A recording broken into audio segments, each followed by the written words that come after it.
నిర్గమకాండము 20వ అధ్యాయము 17వ వచనం. నిర్గమకాండము 20వ అధ్యాయము 17వ వచనం. నీ పొరుగువాని ఇల్లు ఆశింపకూడదు. నీ పొరుగువాని భార్యనైనను, అతని దాసునైనను, అతని దాసీనైనను, అతని ఎద్దనైనను, అతని గాడిదనైనను, నీ పొరుగువానిదగు దేనినైనను ఆశింపకూడదు అని చెప్పాను. ప్రార్థించుకుందాం, మోకరించుకుందాం. మహోన్నతుడా, సర్వోన్నతుడా, సర్వజ్ఞాని, సర్వోన్నతుడా, నీకు వందనాలు తండ్రి. దినం మేమందరము నీ పాదాల చెంత కూర్చుని నువ్వు అనుగ్రహించు శ్రేష్టమైన వాక్యాన్ని అందుకోవడానికి మీరు చూపుచున్న కృప కొరకు వందనాలు దేవా. విలువైన ధననిధి, వాక్యమనే ధననిధిని మాకు ఇచ్చుచు ఉన్నాం. నీ ఐశ్వర్యములో నుండి, నీ సమృద్ధిలో నుండి ప్రభా, లోటులో ఉన్న మా జీవితాల్లోకి వాక్యాహారం ఇస్తున్నా నీకు వందనాలు. నీ వాక్యాన్ని బహు విలువగా ఎంచి నీ చేతిలో నుండి నీ వాక్యాన్ని అందుకొనగల ధన్యత దయచేయమా దేవా. నీ వాక్యము ద్వారా మమ్మల్ని బలపరచుమా. నీ వాక్యము మా హృదయమును దేవా పట్టి ఉండునట్లు నీ ఆత్మ సహాయము దయచేయమా. నీ వాక్యము నుండి మేమెంత మాత్రం తప్పించుకొనక నీ వాక్యానికి కట్టుబడి జీవించే జీవితం మాకు అనుగ్రహించండి. శ్రేష్టమైన నీ ఆజ్ఞలను మేము లోతుగా ధ్యానం చేస్తూ ఉన్నప్పుడు నీ ఆజ్ఞల ప్రకారం నడుచుటకు సమర్పణ జీవితం దయచేయము దేవ. తద్వారా నీ నామమును మహిమపరచగల ధన్యత దయచేయమని యేసునామమున నడుకొంచున్నాం తండ్రి. దేవుని సన్నిధిలో ఉన్న ప్రియ విశ్వాసులారా, క్రీస్తు యేసు దివ్య దీవెన మనందరి జీవితాలకి ప్రభు అనుగ్రహించును గాక. దేవుని సన్నిధిలో ఉన్న ప్రియ విశ్వాసులారా, 10 ఆజ్ఞలను మనం వివరించుకుంటూ ఉన్నాం. చివరి ఆజ్ఞది. 10 ఆజ్ఞలు కూడా చాలా లోతుగా మనము వినడానికి దేవుడు కృప చూపించి ఉన్నాడు. దేవునికి మహిమ. చివరి ఆజ్ఞ చాలా ప్రాముఖ్యమైంది. ఈ ఆజ్ఞ అందరూ కూడా ఒకసారి చూడండి. నీ పొరుగువాని ఇల్లు ఆశింపకూడదు. చెప్పండి, ఏమిటి ఆజ్ఞ? నీ పొరుగువాని ఇల్లు ఆశించకూడదు. నీ పొరుగువాని ఇల్లు అంటే ఏమిటి? నీ పొరుగువాని భార్యనైనను, దాసునైనను, దాసీనైనను, ఎద్దైనను, గాడిదైనను, నీ పొరుగువాని దేదైనను ఆశింపకూడదు అని చెప్పిన. దేవుని బిడ్డలను గమనించండి. ఆశింపకూడదు. ఏం చేయకూడదు? ఆశింపకూడదు. ఇది చాలా ప్రాముఖ్యమైంది. చాలా ఆజ్ఞలు చూసాం కదా. క్లుప్తంగా చెప్పాలంటే ముందు ఆజ్ఞలు 6 ఆజ్ఞలు చెప్పుకున్నాం. నరహత్య చేయకూడదు, వ్యభిచరించకూడదు, దొంగిలకూడదు, అబద్ధ సాక్ష్యం చెప్పకూడదు, ఆశించకూడదు. ఏం చేయకూడదు? ఆశించకూడదు అంటే బలమైన కోరిక అని అర్థం. ఒక రకంగా బలమైన కోరిక. దీనికి 2 అర్థాలు ఉన్నాయి. సానుకూలంగా కోరుకునేది ఉంది, ప్రతికూలంగా కోరుకునేది ఉంది. దేవుని ఈ ఆజ్ఞ సానుకూలమైన వాటికి విరోధమైంది కాదు. నువ్వు కోరుకోకూడదని కాదు, ఆశించకూడదని కాదు. ఆశించడం పాపం కాదు. కానీ గమనించండి, మనకు హక్కు లేని దాన్ని కోరుకోవడం అది పాపం. కోరుకోవడం పాపం కాదు. బలమైన కోరిక ఉండడం పాపం కాదు. మనకు దేని మీద హక్కు లేదో దాన్ని కోరుకోవడం పాపం. నీ పొరుగువాని ఇల్లు, అది ఎవరిల్లు? నీకు హక్కు లేదు, నువ్వు దాన్ని కోరుకోకు. పొరుగువాని భార్య, నీకు హక్కు లేదు, కోరుకోకు. పొరుగువాని ఎద్దు, నీకు హక్కు లేదు, కోరుకోకు. ఇది గమనించండి. ఈ ఆజ్ఞ చెప్తుంది. దేవుడు ఆదికాండం 2వ అధ్యాయంలో మనం చూస్తాం. దేవుడు చాలా విస్తారమైన ఈవులు దేవుడు ఇచ్చాడు. ఆదాంతో చెప్పాడు, నువ్వు ఏ పండు అయినా తినొచ్చు, కోరుకోవచ్చు, తినొచ్చు. చాలా ఉన్నాయి అక్కడ, గమనించండి. ఏదైనా తినొచ్చు. సానుకూలంగా కోరుకోదగినవి కొన్ని లక్షల ఉన్నాయి అక్కడ. కానీ ఒక్కటే తినకో, మంచి చెడ్డల తెలివినిచ్చు ఫలాన్ని తినకో. దీన్ని కోరుకోవడం పాపం. మిగతావన్నీ కోరుకోవచ్చు, మిగతావన్నీ అందుకోవచ్చు, మిగతా అన్నీ అనుభవించవచ్చు. కానీ ఇది వద్దు అన్నదాన్ని కోరుకోవద్దు, పాపం ఇది. దేవుని బిడ్డలారా గమనించండి, ఇది చాలా ప్రాముఖ్యమైనది. మనకు హక్కు లేని దాని మీద దృష్టి ఉంచడం పాపం. మనకు హక్కు లేని దాని మీద దృష్టి ఉంచడం పాపం. దేవుని బిడ్డలారా, ఈ లోకంలో దేవుడు చాలా ఇచ్చాడు. దేవుడు ఇచ్చిన వాటితో నువ్వు సంతోషంగా ఉన్నావా? దేవుడు ఇచ్చిన వాటితో తృప్తిగా ఉన్నావా? దేవుడు ఇచ్చిన వాటితో నువ్వు ఏ విధంగా ఉన్నావు? దేవుని బిడ్డలారా గమనించండి, దేవుడు ఇచ్చిన వాటితో నీ ఆనందం మొదలవుతుంది. దేవుడు ఏమి ఇచ్చాడు నీకు? ఎప్పుడు కూడా ఆనందం నువ్వు లేని దాని గురించి ఆలోచించడంలో లేదు, నీకు ఉన్న దానితో ఆనందించడంలోనే సంతోషం ఉంది. నీకేముంది? ఈరోజు మిమ్మల్ని మీకేమి లేదు అని అడిగాను అనుకోండి, టకటకా చెప్పేచ్చు, నాకు ఇది లేదండి, అది లేదండి, మొత్తం కంటతా చెప్పేచ్చు. నీకేముందని చెప్తారా? మనకు ఎంతసేపు ఇవ్వాల్సిన బాకీలే తెలుసు, కానీ ఇచ్చేసిన బాకీలు లెక్క చూసుకోం, పెద్ద సమస్య అది. కానీ ఆనందం ఎక్కడ మొదలవుతుంది? ఇచ్చిన వాటితో. నిజంగా పరలోకం లాంటి సుఖాలు నీకున్నా సరే, పొరుగువానిది చూడడం అలవాటైన వాడికి దాన్ని అనుభవించలేడు, ఆనందంగా ఉండలేడు. పరలోకంలో ఉన్నా ఆనందంగా ఉండలేడు. ఎందుకంటే పక్కవాడిది చూడడం అలవాటైపోయి. ఎలా అలవాటైపోయి? పక్కకు చూడడం అలవాటైనోడు పరలోకంలో ఉన్నా ఆనందంగా ఉండడు, నరకంలో ఏముందో అని చూస్తాడు అనమాట కదా. కాబట్టి గమనించండి, ఇది పెద్ద సమస్య. వాక్యం వింటున్న వాళ్ళరా, మనం చూస్తే మన దగ్గర గమనించండి, ఎక్కువ కలిగి ఉండడంలో ఎంత ఆనందం లేదు. కొన్ని దేవుడు కొంత ఇచ్చాడు అనుకోండి, ఇంకా ఎక్కువ ఉంటే ఎంత ఆనందంగా ఉంటుందో అనుకుంటారు. ఒక రాజుగారు చాలా నిరాశగా ఉండేవాడట. రాజుగారే చాలా నిరాశగా ఉండేవాడు. గమనించండి, ఆయన దగ్గర ఉన్న వారందరూ ఆయన ఆనందపరచడానికి చాలా ప్రయత్నాలు చేశారు.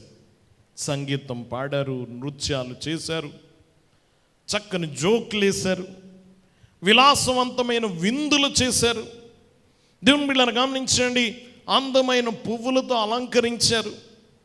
ఏం చేసినా ఈయన చింతపోలేదు, సంతోషం లేదు, సంతోషము ఆనందం ఎంత మాత్రం లేదు, తృప్తి లేదు ఆయనకి. చివరగా ఒక వృద్ధుడు ఒక సలహా ఇచ్చాడంటే, వచ్చి, రాజుగారు నీకు సలహా ఇస్తాను, ఆ సలహా పాటిస్తే మీరు నిజంగా ఆనందంగా ఉంటారు అన్నట్టు. ఏంటో చెప్పమన్నాడు.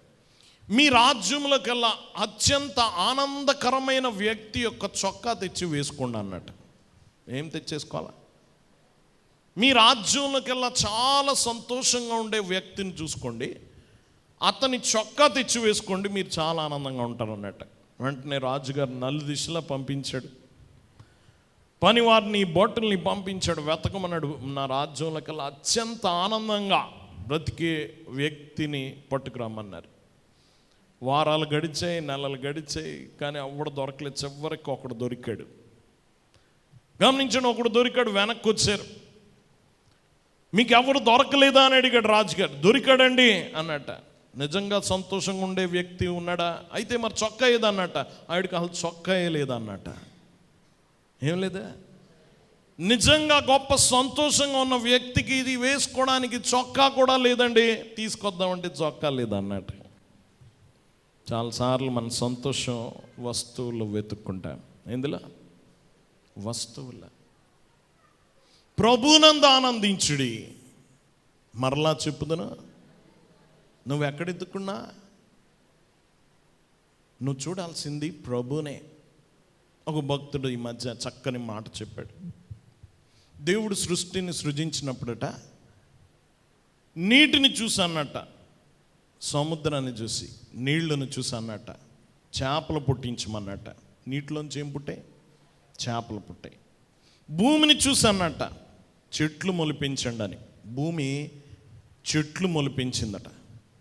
మరి మనిషిని కలగజేసేటప్పుడు అన్నాడట, గమనించండి, మన రూపమందు మన పోలిక చొప్పున నరుని చేతుమన్నట్ట. ఈసారి భూమిని చూడలేదు, నీటిని చూడలేదు. ఎవరి వైపు చూశాడు? తన వైపు తాను చూసుకున్నాడు. మనము మన పోలిక చొప్పున నరుని చేతుమని ఆయనలో నుండి పుట్టించాడు మనిషిని. ఎందులోంచి? నీటిలో నుంచి చేపలు పుట్టాయి, భూమిలో నుంచి మొక్కలు పుట్టాయి, దేవునిలోంచి మనిషి పుట్టాడు.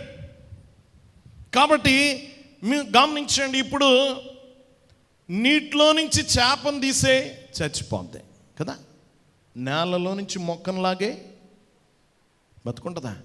చచ్చిపోద్ది. నువ్వు దేవునిలో నుండి తొలగిపో, నువ్వు చచ్చిపోతా. నీ వేరెందులో ఉంది? దేవునిలో ఉంది. నీ ఆనందం ఎక్కడి నుంచి? దేవునిలో నుండే.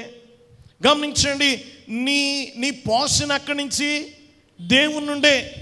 నువ్వు దేవుని వైపు చూడకుండా వస్తువుల వైపు చూస్తున్నావు కాబట్టి దొరకట్లే సంతోషం. దేవుని బిడ్డలు గమనించండి, మనము దేవునిలో నుంచి పుట్టాము. ఎందులోంచి? కానీ మనం ఏమనుకుంటామంటే, నేను అది కలిగుంటే ఎంత ఆనందంగా ఉంటానో. ఏది? డాష్, దాని మీద ఏమైనా రాసుకోండి. నేను గమనించండి, పెద్ద ఇల్లు చూశారు, అది కలిగి ఉంటే ఎంత ఆనందంగా ఉంటాను అని ఒకడు అనుకుంటాడు. ఆ డాష్లో ఇంకోటి రాసుకుంటాడు, నాకు పెద్ద కారు ఉంటే ఎంత ఆనందంగా ఉంటానో అనుకుంటాడు. కుర్రోడిని అడగండి, పెద్ద 6 లక్షల బైక్ కొనుక్కుంటే ఎంత ఆనందంగా ఉంటానో. ఇంకోటిని అడగండి, పెద్ద ఐఫోన్ ఏదన్నా కొనుక్కుంటే ఎంత ఆనందంగా ఉంటానో కదా. గమనించండి, ఆ బ్లాంక్లో చాలా రాసుకుంటాం. ఒక మనిషికి మారిపోద్ది అందులో. దేవుని బిడ్డలారా గమనించండి, కానీ ఎందులో లేదు సంతోషం? వస్తువుల్లో లేదు. దేవుని బిడ్డలారా గమనించండి, మనము అవి పొందుకున్నప్పుడు ఆనందం రాదు, సంతోషం రాదు, తృప్తి చెందం. దేవుని బిడ్డలారా గమనించండి, మనము చాలాసార్లు కలలకంటూ సమయాన్ని వ్యర్థం చేసేస్తున్నాం. కోరిక, గమనించండి, ఈ కోరిక లేకపోతే ఆశించుట అనేది మానవ హృదయంలో బలమైన వేళ్ళు దింపేసింది. ఏముంది ఇప్పుడు?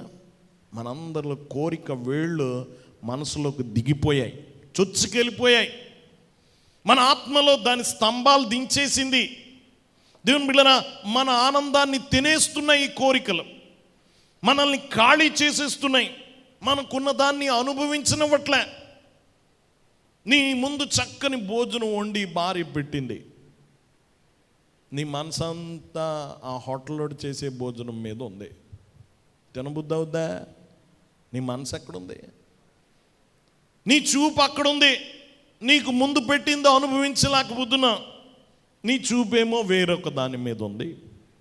దేవుని బిడ్డలారా గమనించండి, వాక్యం వింటున్న వాళ్ళారా, కాబట్టి మనందరి సమస్య, నేను అది కలుగుంటే ఎంత బాగుంటుందో. దేవుని బిడ్డలారా, నేను పెద్ద ఇంట్లో ఉంటే ఎంత బాగుంటుందో, పెద్ద కారు నడిపితే ఎంత బాగుంటుందో, పెద్ద కలెక్టర్ని అయిపోతే ఎంత బాగుంటుందో. పెద్ద ఇంట్లోకి వెళ్ళిన వాళ్ళని అడగండి, ఇక్కడ హాయిగా ఉండేవాడు అక్కడ ఒంటరి అయిపోయాడు. ఏమైపోయాడు? ఇక్కడ పక్కన అందరు బంధువుల చుట్టూ ఉండేవారు చిన్నింట్లో, ఇప్పుడు పెద్ద ఇంట్లో ఒంటరిగా కూర్చున్నా. పెద్ద కారులో కూర్చున్నామని అడగండి, అబ్బో మళ్ళీ నెలాఖరు వచ్చేస్తుంది, బిల్లు కట్టాలి, ఈఎంఐ కట్టాలి, అదో పెద్ద చింత. పెద్ద ఉద్యోగం వచ్చేసిందండి మా అబ్బాయికి, ఆ రోజు నుంచి నెత్తి మీద ఎంత చింత, ఎంత బరువు, ఎంత బాధ్యత. దేవుని బిడ్డలారా గమనించండి, అక్కడికి వెళ్ళినోడు ఎవడ సుఖపడలేదు. ఇంత వాక్యం వింటున్న వాళ్ళారా గమనించండి, ఈరోజు చాలా ప్రాముఖ్యమైంది ఈ ఆజ్ఞ యొక్క నిర్వచనం ఏమిటంటే, మనం పొందే హక్కు లేని దాన్ని కోరుకున్నప్పుడు, లేకపోతే కొన్ని కోరికలు నీ జీవితాన్ని నియంత్రిస్తున్నప్పుడు, నీ జీవితాన్ని కంట్రోల్ చేస్తున్నప్పుడు, దేవుని బిడ్డలారా గమనించండి, తద్వారా నువ్వు ఒక వస్తువును బట్టి ఆనందం పొందాలనుకోవడం పాపము. అదేంటి? పాపం. దేవుని బిడ్డలారా గమనించండి, వాక్యం వింటున్న వాళ్ళరా, ఈ కొత్త ఇల్లు బాగుండొచ్చు కానీ అది ఆనందాన్ని ఇవ్వదు. దేవుని బిడ్డలారా, అది జరిగితే బాగుండు అనిపించవచ్చు కానీ అది ఎంత మాత్రం ఇవ్వదు. దేవుని వాక్యం వింటున్న వాళ్ళరా, మన ఆనందానికి వస్తువులు కారణం కాదు. దేవుని బిడ్డలారా గమనించండి, మన జీవితంలో మనకు గమనించండి కొన్ని ఎక్కువ కలిగి ఉండడం వల్ల ఉన్న సంతోషం పోతుంది.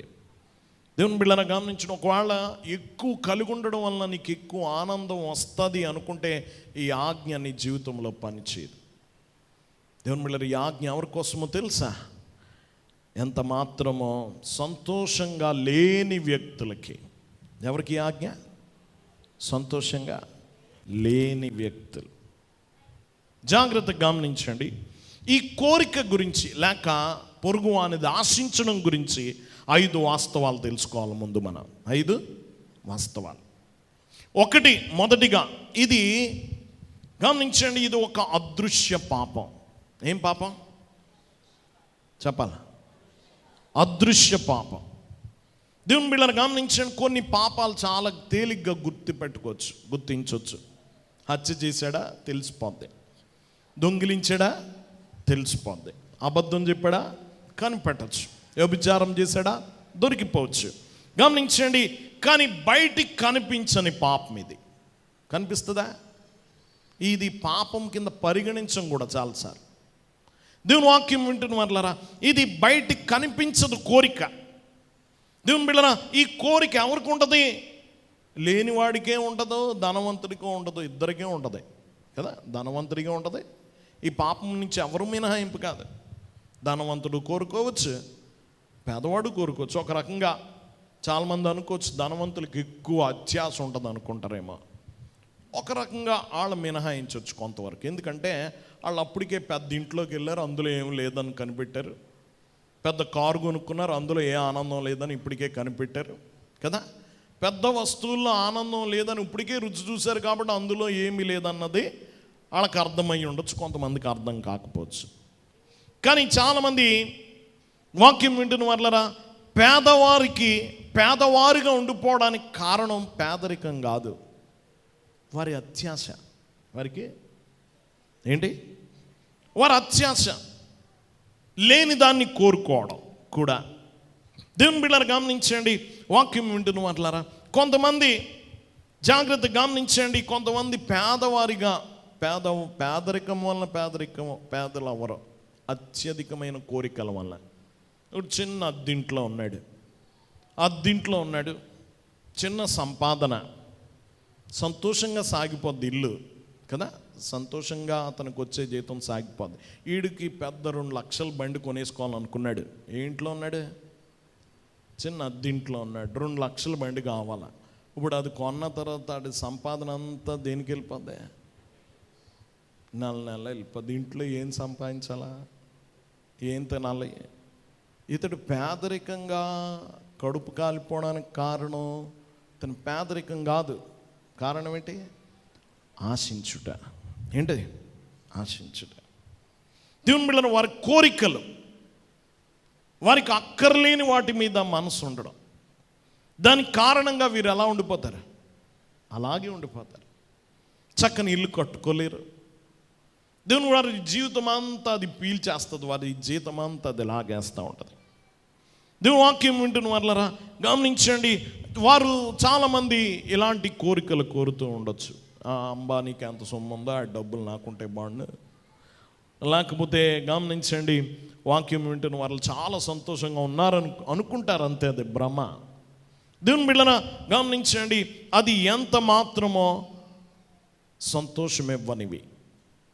ఒక ఆయన ఇలా అంటాడు, ఏమనంటే, ఇది సహజంగా ఈ ఆజ్ఞ మానవ ఆజ్ఞ కాదు. ఎందుకంటే ఇది గమనించండి, మనుష్యులు దీన్ని కనిపెట్టలేరు. మీరు ఒక వ్యక్తి హంతకుడయ్యాడా, నరహత్య చేశాడా, శిక్షించవచ్చు. ఒక వ్యక్తి దొంగతనం చేశాడా, విచారించవచ్చు. అబద్ధాలు చెప్పాడా, కనిపెట్టవచ్చు. కానీ దురాశ ప్రవర్తన ఎవడు కనిపెట్టగలడు కదా? నీ మనసులో కుదిరి నేను చెప్పలేను కదా. ఇది కేవలం ఎవరికి తెలుస్తుంది? దేవుడు మాత్రమే పరిశోధించగలడు. నీ మనసులో ఏముందో ఎవరికి తెలుస్తుంది? దేవుడు మాత్రం. బయట మనిషి కనిపెట్టలేడు. మనిషి ఆజ్ఞ నువ్వు తప్పవని చెప్పలేడు. ఇది దేవుడు మాత్రమే చేయగలిగింది. కొన్నిసార్లు మనం ఇది ఎవడు కనిపెట్టలేడు కాబట్టి ఇది పాపమే కాదనుకోవచ్చు మనం కదా. ఇది పెద్ద పాపమేం కాదు, బయటికి కనబడట్లేదు కాబట్టి పెద్ద సీరియస్గా తీసుకోకపోవచ్చు, కానీ ఇది పాపమే. దేవుని బిడ్డలను గమనించండి. అలాగే ఈ పాపాన్ని ఎవడు ఒప్పుకోడు కూడా. అని ఎవడైనా ఒప్పుకుంటాడా? మీరు ఎప్పుడైనా ఒప్పుకున్నారా? ప్రభా అబద్ధం చెప్పాను క్షమించాను అనొచ్చు, విగ్రహారాధన చేశాను క్షమించానొచ్చు, దొంగతనం చేశాను క్షమించానొచ్చు, వ్యభిచరించాను క్షమించానొచ్చు. కానీ మనలో ఎవరైనా ప్రభా అత్యధికంగా ఆశపడ్డానో, పొరుగువాడిది ఆశించానో, క్షమించాను ఒప్పుకున్నావు? ఎప్పుడైనా ఒప్పుకున్నారా? ఇది ఒప్పుకొనని పాపం. ఏం పాపం ఇది? ఒప్పుకొనని అదృశ్య పాపం. బయటికి కనబడదు ఇది దీని స్వభావం. ఇది ముందు ఇది అదృశ్య పాపం. రెండోదిగా ఇది అన్ని ఇతర పాపాలకి మూలం. అన్ని పాపాలకి ఇది మూలం.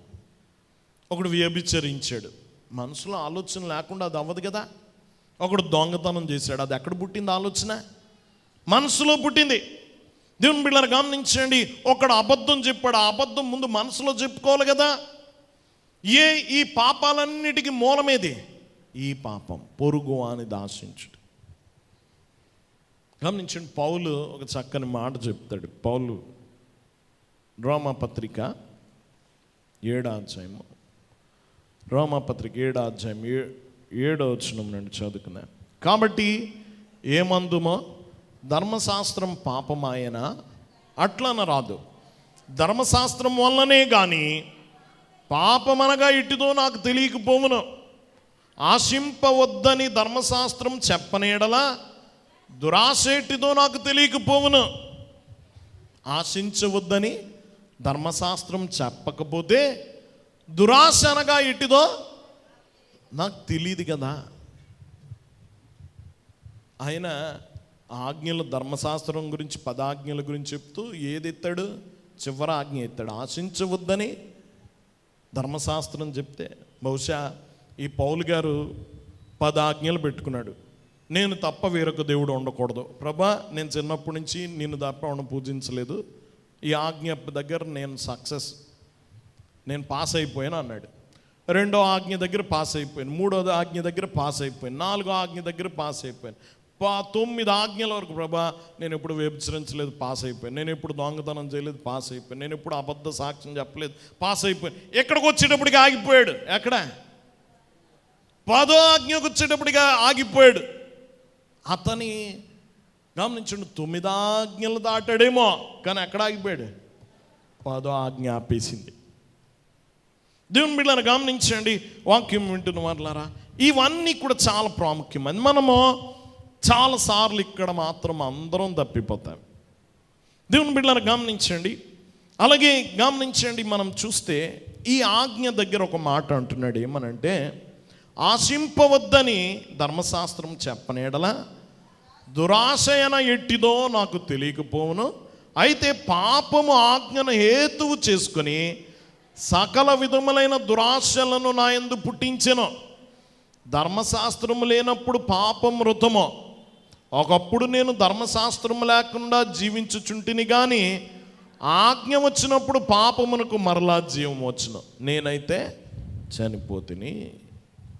దీని అర్థం చెప్తాను, గమనించండి. వద్దని చెప్పిన తర్వాత చెయ్యాలనిపించిందట. ఇప్పుడు వద్దని చెప్పిన తర్వాత, అప్పటి వరకు లేదు. మీరు చూడండి, దీనికి చిన్న ఉదాహరణ. మీ అందరు కూడా ఇక్కడ చక్కగా కూర్చున్నారు. మీకు ఈ డోర్కి పెయింట్ వేసాను ఎవరు ముట్టుకోద్దన్న తర్వాత అప్పుడు ముట్టుకోవడం మొదలెడతారు. అప్పటి వరకు నీకు తెలియదు పెయింట్ వేసారని. ఎప్పుడు మొదలెడతా చెప్పాను, నేను చెప్పిన తర్వాత వెళ్తారు దృష్టి దేని మీదకే? దాన్ని ముట్టుకోద్దన్న తర్వాత ప్రతి ఒళ్ళు ముట్టుకునే వెళ్తారు. ఇది ఈ ఆజ్ఞతో వచ్చిన సమస్య కదా. ఉదాహరణకి మీ అందరికీ కళ్ళు మూసుకొని ఏదైనా ఊహించుకోండి, తెల్ల ఏనుగును తప్ప అన్నాను అనుకోండి, ఏది కనబడుతుంది మీకు? ఏవి కనబడవు, తెల్ల ఏనుగు తప్ప. సమస్య ఇదే. ఇక్కడ ఏమన్నాడు చూడండి, ఈయన చెప్తుంది అదే, గమనించండి. 8వ వచనం, అయితే పాపం ఆజ్ఞను హేతువు చేసుకుని సకల విధములైన దురాశలను నా యందు పుట్టించెను. అంతవరకు దురాశ లేదు. ఇది వద్దన్న తర్వాత ఏం పుట్టింది? దురాశ పుట్టింది. ధర్మశాస్త్రం లేనప్పుడు పాపం మృతం. అది నాకు అసలు చెప్పకపోతే పాపమే లేదు అక్కడ. గమనించిన, ఒకప్పుడు నేను ధర్మశాస్త్రం లేకుండా జీవించుచుంటిని, కానీ ఆజ్ఞ వచ్చినప్పుడు పాపమునకు మరలా జీవం వచ్చెను. నాలో లేచింది పాపం ఎప్పుడు? వద్దన్న తర్వాత. ఎప్పుడు? వద్దన్న తర్వాత. నిజంగా దేవుడు చెప్పాడు ఆదామవ్వలతో, కొన్ని వేల పళ్ళు ఉన్నాయి అక్కడ. ఎన్ని పళ్ళే? ఈరోజు మనం చాలా కొత్త పళ్ళు చూస్తున్నాం. ఇదివరకు మనం డ్రాగన్ ఫ్రూట్, కివీ ఫ్రూట్ ఇదివరకు చూసామా? చూడలే. ఇవన్నీ చూస్తున్నాం. ప్రపంచం అంతా అన్ని పళ్ళు ఎక్స్చేంజ్ అవుతున్నాయి, అటు ఇటు ఇటు అటు. చాలా పళ్ళు చూస్తున్నాం. మనం ఇతర దేశాల్లో వెళ్తే అసలు పేర్లు కూడా తెలియదు. చాలా కొన్ని వందల పళ్ళు ఉంటాయి. అలా ఏదైనా తోటలో ఎన్ని పళ్ళు, ఎన్ని రకాలు అన్నీ ఉండాలి కదా, అందులో అన్నీ ఉన్నాయి పళ్ళు. ఏదైనా తినన్నాడు, ఒక్కటే తినొద్దన్నాడే. ఎక్కడికి వెళ్ళిపోయింది దృష్టి? ఒక్కదాని మీదకి వెళ్ళిపోయింది. ఈ పాపం వల్ల వచ్చే సమస్య ఇది. దేవుని బిడ్డనా గమనించండి. మన యవన బిడ్డలు చూడరే, ఈ పాటలు వినొద్దురే అన్నాం అనుకోండి, అది పెట్టుకునే ఉంటాడు పని కట్టుకొని. టీవీలో ఈ షోలు చూడొద్దు అన్నాం అనుకోండి, అసలు ఏంటి చూడొద్దన్నారు నాకు ఎంతవరకు తెలియలేదు, ఆ పని కట్టుకొని చూస్తారు. చాలాసార్లు మేము ఏదైనా చెప్పాలి, ఇది చెయ్యొద్దని గుళ్ళో చెప్పాలంటే భయం, అదేంటో చూద్దామని వెళ్తారు ఇప్పుడు కదా. గమనించిన సమస్య అదే. మనం నిషేధించిన దాన్నే చూడాలనుకున్నాం కదా. గమనించండి, ఈరోజు ఈ మధ్య ఏదైనా అడ్వర్టైజ్ చేయాలనుకోండి, ఇందులో అస్సలు మంచిది లేదు. చూడండి, కొన్ని సినిమాలకి కొంతమంది చెప్తుంటారు, దాని మీద ఎక్కువ కేసులు వేస్తారు, కావాలని వేస్తారు. అది వద్దు, చూడొద్దు అన్న తర్వాత అందరూ వెళ్ళిపోతారు లైన్.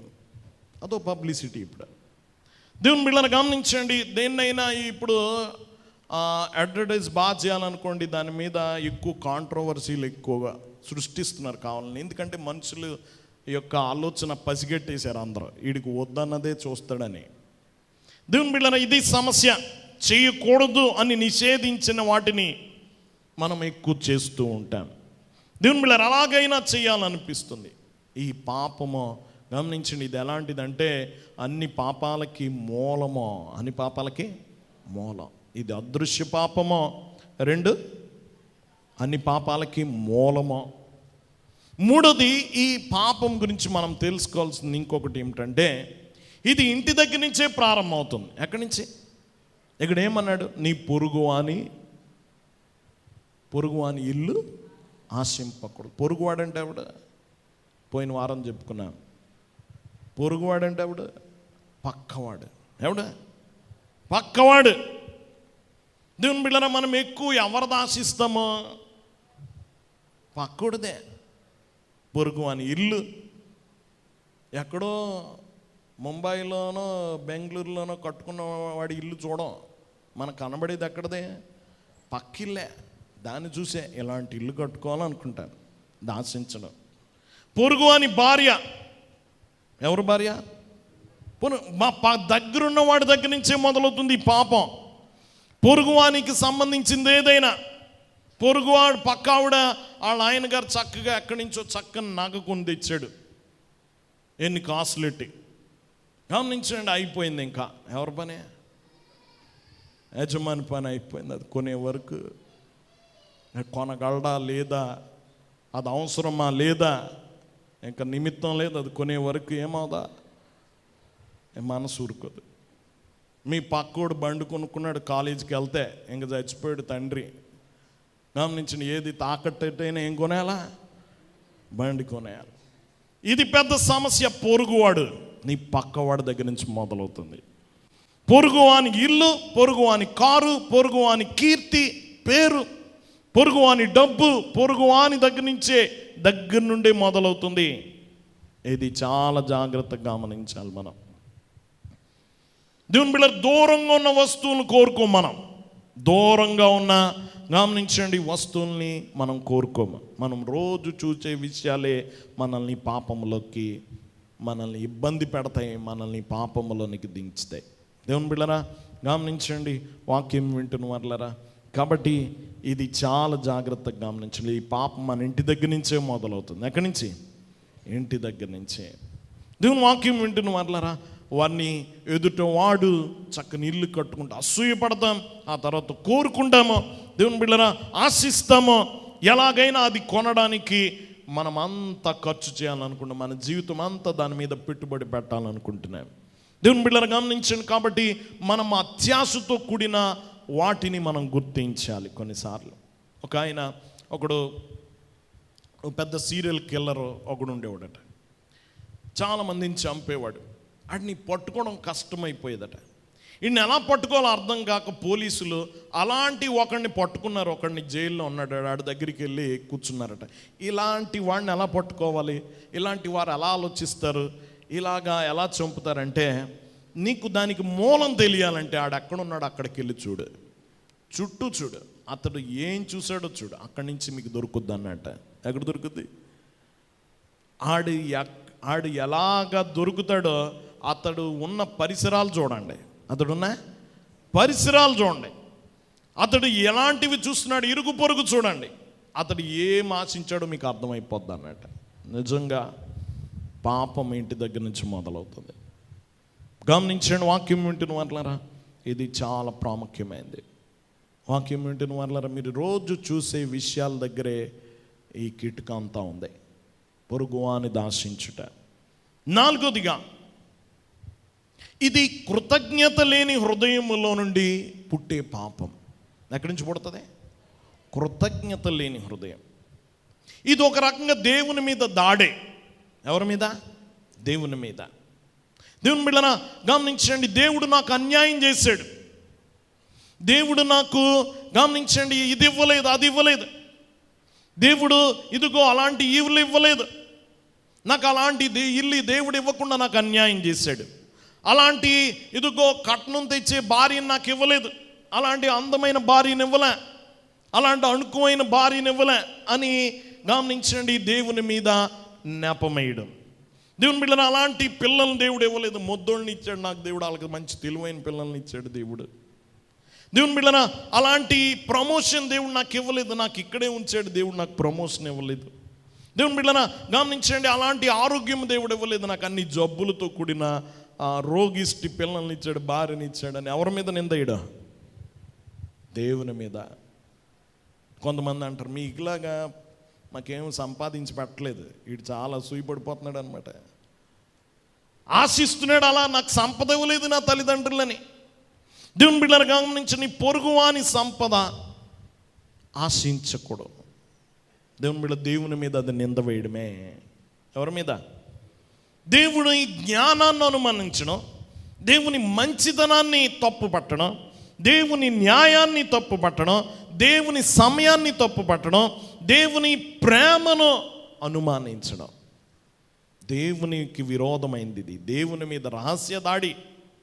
పొరుగువాన్ని దాశించడం అంటే దేవుని మీద రహస్య దాడి. దేవా, నన్ను ఇదిగో పక్షపాతంతో చూసామని చెప్తున్నావు. దేవుడు ఎలా చూశాడు? నన్ను పక్షపాతంతో చూసావని దేవుని మీద ఆక్షేపణ చేయడం. దేవుని బిడ్డలారా, నీ కోరికలు తీర్చడంలో దేవుడు విఫలమయ్యాడని దేవుని మీద నేరం వేయడమే. ఇది కృతజ్ఞత లేని మనసులో నుంచి పుట్టేది. ఇది ఎక్కడి నుంచి పుడుతుంది?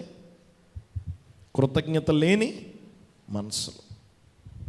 దేవుని వాక్యం వింటున్న వాళ్ళరా, ఇది చాలా ప్రాముఖ్యమైంది.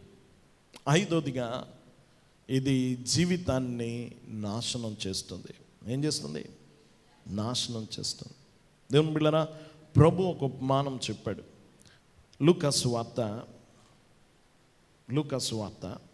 12వ అధ్యాయము 16వ వచనం నుండి చదువుకుందాం. మరియు ఆయన వారితో ఈ ఉపమానం చెప్పెను. ఒక ధనవంతుని భూమి సమృద్ధిగా పండెను. అప్పుడు అతడు, నా పంట సమకూర్చుకున్నట్టుకు నాకు స్థలం చాలదు గనక నేనేమి చేతునని తనలో తాను ఆలోచించుకొని, నేను ఇలాగు చేతును, నా కొట్లు విప్పి వాటికంటే గొప్ప వాటిని కట్టించి అందులో నా ధాన్యమంతటిని నా ఆస్తిని సమకూర్చుకొని నా ప్రాణముతో, ప్రాణమా, అనేక సంవత్సరములకు విస్తారమైన ఆస్తి నీకు సమకూర్చబడి ఉన్నది, సుఖించుము, తినుము, త్రాగుము, సంతోషించుమని చెప్పుకుందును అనుకునేను. అయితే దేవుడు, వెర్రివాడా, ఈ రాత్రి నీ ప్రాణము నడుగుచున్నారు, నువ్వు సిద్ధపరిచినవి ఎవని వగునని అతనితో చెప్పెను. దేవుని ఎడల ధనవంతులు కాక తన కొరకే సమకూర్చుకునేవాడు అలాగుననే ఉండునని చెప్పెను. చాలా జాగ్రత్తగా గమనించండి ప్రభు చెప్పిన మాట. దేవుని బిడ్డలను గమనించండి. ఇక్కడ అంటున్నాడు, ఇదిగో దేవుని ఎడల ధనవంతుడు కాక తన కొరకే తను సమకూర్చుకునేవాడు. వాక్యం వింటున్న చూడండి. ఇక్కడ ఈ ఉపమానంలో ఈయన చేసిన తప్పేంటి? ప్రభు ఏమీ అతడి గమనించిన విజయాన్ని ఖండించలేదు. గమనించిన భవిష్యత్తు గురించి ప్రణాళికలు వేసుకున్నాడు. ఈ కొట్లు ఇప్పేసి పెద్దవి కట్టుకుంటాను, అందులో తప్పేమీ లేదు. నా ఆస్తిని విస్తరిస్తాను, ఇందులో తప్పేమీ లేదు. నా జీవితాన్ని ఆస్వాదిస్తాను అనుకోవడంలో తప్పేమీ లేదు. ధనవంతులుగా ఉండకూడదని దేవుడు ఏమీ చెప్పలేదు. అతన్ని వర్ధిల్లడాన్ని దేవుడు ఖండించలేదు. అయితే దేవుడు ఎందుకు వెర్రివాడా అన్నాడు? సహజంగా చక్కగా ఒకడు పంట చక్కగా పండింది, అతడు తన ఆస్తి అంతా కూడగట్టుకొని కొట్లలో కూర్చుకొని దాచుకుని సంతోషించు, తిను, త్రాగు అనుకున్న వాడిని లోకంలో ఏమంటామా? ఎంత తెలివైనవాడండి, ఎంత బుద్ధిమంతుడండి, పాడు చేసుకోలేదు, దాచుకున్నాడు, కూడబెట్టుకున్నాడు. లోకంలో అందరూ పోగొడవచ్చు, కానీ దేవుడు ఏమన్నాడు? వెర్రివాడా. ఏమన్నాడు? ఎందుకు వెర్రివాడు? గమనించండి, ఇతరుల గురించి ఆలోచించకుండా తన కోసం తాను స్వార్థంగా ఆలోచించాడు గనక. ఎవరి కొరకు ఆలోచించలే? ఇతరుల కొరకు ఆలోచించలే, తన కోసం, నా స్వార్థం, నేను తినాలి, నేను త్రాగాలి. ఇంకొక విషయం, ఎందుకు వెర్రివాడా అన్నాడంటే అతని ప్రణాళికలో దేవుణ్ణి పట్టించుకోలేదు. అసలు ఏం పట్టించుకోలే? దేవుని ప్రస్తావనే లేదు. దేవానికి వందనాలు అనలేదు, దేవుడు ఇచ్చాడు అనట్లేదు. దేవుని బిళ్ళనా వెర్రివాడా అంటున్నాడు. దేవుని బిళ్ళనా గమనించండి, ఇదోనేమో చాలా ప్రాముఖ్యం. ఈరోజు చాలామందిని దేవుడు అంటాడేమో ఏమని? వెర్రివాడా. లోకం బుద్ధిమంతుడు అన్నవాడిని దేవుడు ఏమన్నాడు? వెర్రివాడా, నీకెవడు అక్కర్లేదు, నీ తిండి నీవే తింటావా, దేవునితో పని లేదా, దేవుని మహింపరచవా? దేవుని బిడ్డనా, ఇది చాలా ప్రాముఖ్యమైనది, మన జీవితాన్ని పాడు చేస్తుంది. దేవుని బిడ్డలను గమనించండి. వాక్యం చాలామందిలో కోరిక ఎప్పుడు పుడుతుందో తెలుసా? కోరిక ఎక్కువ కాలం బ్రతుకుతామన్న వాడికి కోరిక కదా. వృద్ధాప్యం వచ్చింది, ఇంకొంచెం కాలం బ్రతుకుతా ఉన్నవాడు కోరికలు ఉంటాయా? పెద్దావిడ ముసలావిడ అయిపోయింది, చక్కని చీర కట్టుకుంది అనుకోండి, ఏం ముసలిదాన్ని నీకు ఎందుకు ఈ వయసులు ఇవన్నీ, నగలు పెట్టుకుంది అనుకోండి, ఎందుకు ఈ సోకులన్నీ, మనం వేసుకుంటే తప్పు లేదు, వాళ్ళు వేసుకుంటే ఎందుకు తప్పు వచ్చింది? నీకు ఎక్కువ కాలం లేదు కదా, అందుకని నీకేం ఉండకూడదు. లోకంలో అంటారు, ఇదిగో దేవుడా అనుకుంటా కూర్చోకుండా ఎందుకు నీకు ఈ ఆశలన్నీ అయ్యేందుకు ఇయ్యేందుకు అంటారు. అంటే ఆవిడకి ఏం ఉండకూడదు? కోరికలు ఉండకూడదు. యవ్వనంలో ఉన్నప్పుడు ఏముండొచ్చు? కోరికలు ఉండొచ్చు. మన అభిప్రాయం అదే. మనకు తెలుసా ఎంతకాలం ఉంటామో? చెప్పాలి, తెలీదు. కాబట్టి గమనించండి, ఈ కోరిక ఎప్పుడు పుడుతుందంటే ఎక్కువ కాలం బ్రతుకుదామని ఆలోచన కలిగిన వాళ్ళకే పుడుతుంది. ఎవరికి పుడుతుంది? ఎక్కువ కాలం. దేవుని బిడ్డలను గమనించండి, సంతోషించడం చేత కావట్లేదు ఈరోజు. సంతోషించకపోవడానికి కారణం ఏమిటంటే పొరుగు అంది ఆశించడమే. పొరుగు అంది ఆశించడం. నిజంగా మనం చాలా సంతోషంగా ఉండాలి. ఈ తరం ఎంత ధన్యకరమైన తరం. మనము ఎలాంటి తరములో పుట్టామంటే గమనించండి, ఈ తరము దగ్గరున్న వస్తువులు ముందు తరాల్లో లేవు. ఈ తరములో ఉన్న అభివృద్ధి ముందు తరాల్లో లేదు. ఈ తరములో ఉన్న అధికారాలు ఇదివరకు లేవు. దేవుని బిడ్డలు గమనించండి, నిజంగా ఎంత సంతోషంగా ఉండాలో మనం చాలామంది మీలో మీ యవ్వన వయసులోనో చిన్న వయసులోనో ఇప్పుడు అనుభవిస్తున్నవేమీ లేవు. చక్కగా ట్యాప్ ఇప్పుకుంటే నీళ్ళు వస్తున్నాయి కదా. స్నానాలకు కానీ తాగడానికి కానీ. ఒకప్పుడు అలాగుందా? చాలాసార్లు గొడవలన్నీ ఎక్కడ జరిగేవి? నీళ్ళ దగ్గరే. నీళ్ళ కోసం కొట్టుకునేవారు అని నవ్వుకుంటాం ఈరోజు, కానీ ఆ రోజు నీళ్ళు అంత ప్రాముఖ్యం. దేవుని బిడ్డలను గమనించండి, నీళ్ళ కోసం చాలా తిప్పలు పడేవారు. మన తరంలో పంపుల దగ్గర కొట్టుకునేవారు. మనకి ఇంకా ముందుకు వెళ్తే నూతుల దగ్గరికి వెళ్ళేవారు, కాలువలకు వెళ్ళేవారు, కావిళ్ళు వేసుకునేవారు. మనకు ఆ తిప్పలన్నీ తప్పిని సంతోషిస్తున్నావా? చెప్పాలి. లేదు. పప్పు రుబ్బుకున్నారు మీరు ఎవరైనా? చక్కగా మిక్సీలు వేసి చేసుకుంటున్నారు, గ్రైండర్లు వేసుకుంటున్నారు. తిప్పలు తప్పినాయా? గమనించండి. పొయ్యి ఊదుకుంటున్నారా మీరు?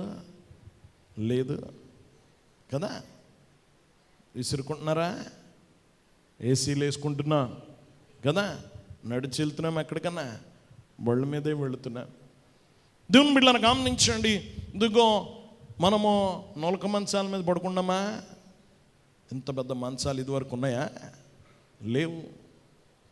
దీని మీద ఒక రకంగా చెప్పాలంటే, రాజుల కాలంలో రాజులు మన సౌఖ్యంలో 10% అనుభవించలేదు. వాళ్ళు మన ఇప్పుడు ప్రస్తుతం సామాన్యుడు అనుభవించే సౌఖ్యాల్లో 10% కూడా వాళ్ళు అనుభవించలేదు. అనుభవించారా? గమనించండి. చక్కగా గుర్రాల మీద వెళ్ళేవారు. గుర్రం ఎక్కి చూడండి, ఒళ్ళు హోనం అయిపోద్ది ఇక్కడి నుంచి అక్కడికి వెళ్ళేటప్పటికి. సాఫ్ట్గా వెళ్ళిపోద్ది కార్లాగా. గమనించండి. అది ఎన్ని తెప్పలు పడేవారు వాళ్ళు. రాజులకు కూడా లేదు ఈ సౌఖ్యం. అలాంటి తరంలో మనం పుట్టాం. ఎంత ఆనందంగా ఉండాలి కదా. గమనించండి, ఎంత సంతోషంగా ఉండాలి. సంతోషంగా ఉంటున్నామా? లేదు. ఉదయాన్నే గమనించండి, మీరు పంపులకి వెళ్ళట్లే. గమనించండి, రుబ్బట్లేదు, ఓదట్లేదు. గమనించండి, బాధపడట్లేదు, ఏ బాధ లేదు. అయినా మనం ఆనందంగా లేము. ఉన్నామా? గమనించండి, మనం ఆనందంగా లేము, ఆరోగ్యంగా లేము. అప్పుడున్న సుఖము, అప్పుడున్న నవ్వులు, అప్పుడున్న సంతోషం ఇప్పుడు లేదు. అప్పుడు కుటుంబాలు ఐక్యంగా ఉన్నాయి, ఇప్పుడు ఈడిపోతున్నాయి. ఆనందంగా ఉన్నారా? గమనించినప్పుడు అందరూ హాయిగా జీవించేవారు, కడుపు కాలిన. ఇప్పుడు కడుపు నిండిన ఆత్మహత్యలు చేసుకుంటున్నారు. దేవుని బిడ్డలు గమనించండి, పిల్లలు విడిపోతున్నారు, జీవితాలు నాశనం అయిపోతున్నాయి. గమనించండి, ఎంత సౌఖ్యం ఉన్నప్పుడు ఎంత ఆనందంగా ఉండాలి, ఎంత ఆనందంగా ఉండాలి. దీన్ని బట్టి మనం తెలుసుకోవాల్సింది ఏంటంటే, వస్తువుల్లో ఆనందం లేదు. దేంట్లో లేదు? వస్తువుల్లో లేదు. దేవుని బిడ్డలను గమనించండి, చాలామంది ఈరోజు యవ్వన బిడ్డలు కావచ్చు, అందరూ కళ్ళలకు అంటూ ఉంటారు, కార్లో తిరుగుతున్నారు, ఇదిగో అంత ధనవంతుడు, వీడికి సంవత్సరానికి ఇంత ఆదాయం అట, ఇన్ని ఆస్తులు ఉన్నాయట, ఇన్ని వేల కోట్లు ఉన్నాయట అని చాలా ఆశపడుతూ ఉంటారు. అలాంటి స్థితిలో ఉన్నవాడు ఆనందంగా ఉన్నాడు అడగండి. ఆ ధనవంతుల బిడ్డలు అక్కడ ఆనందం దొరక్క డ్రగ్స్కి పరిగెడుతున్నారు. అంటే అందులో ఏం లేదు, వాళ్ళు తిరిగే వాళ్ళు ఉంటున్న ఇంటిలో ఆనందం లేదు, వారు తిరిగే కారులో ఆనందం లేదు, కనుక వాళ్ళు దీంట్లోకి వెళ్తున్నారు, డ్రగ్స్ వైపు, ఆటి వైపు వెళ్ళి జీవితం నాశనం చేసుకుంటున్నారు. దేవుని బిడ్డలారా గమనించండి, ఇది చాలా ప్రాముఖ్యమైంది. వాక్యం వింటున్న వాళ్ళరా, ఈ లోకంలో వస్తువులేవి మనల్ని సంతోషపెట్టలేవు. దేవుని బిడ్డలారా గమనించండి, మనం ఇలాంటి చక్కని సౌఖ్యాల్లో ఉన్నప్పుడు మనం చాలా ఆనందంగా ఉండాలి, మరింత ఐక్యంగా ఉండాలి, మరింత ఆనందంగా ఉండాలి. కానీ ఆనందంగా ఉండట్లేదు ఈ జీవితం, ఎంత మాత్రం సంతోషంగా లేదు. గమనించండి, కారణం ఏమిటి? మనకు ఆశలు ఎక్కువ, ఉన్నదాన్ని అనుభవించడం చేత కావట్లే కదా. నిజంగా మనం ఈరోజు ఏముందో ఒకసారి ఆలోచించు. మీ ముందు తరాలకు ఏమి లేదో ఆలోచించు. నువ్వెంత ధన్యుడివో నీకు అర్థమవుతుంది. అవునా కదా?